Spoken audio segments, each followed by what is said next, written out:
திருப்பத்தூர் மாவட்டம் ஆம்பூர் நடராஜபுரம் மாரியம்மன் ஆலயத்தில் கரகம் அலங்கரிக்கப்பட்டு மேலதாளங்கள் முழங்க வீதி உலா சென்றது. இந்த கரக வீதி உலாவில் சுமார் 10 அடி நீளமுள்ள திரிசூலத்தை இளைஞர் தாடையில் அழகு குத்தி நேர்த்திக்கடனாக எடுத்து சென்றார்.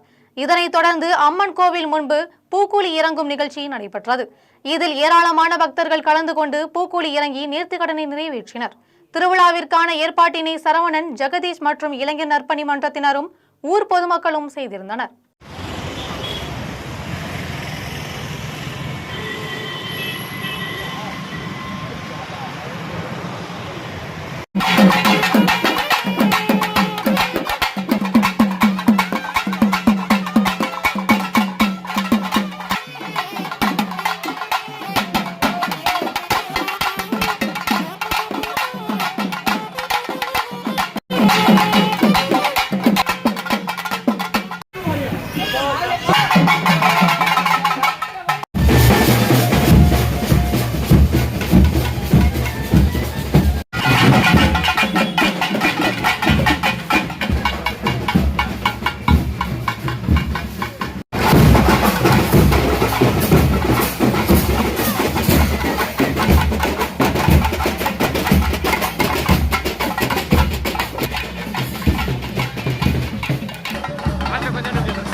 வழி விடுங்க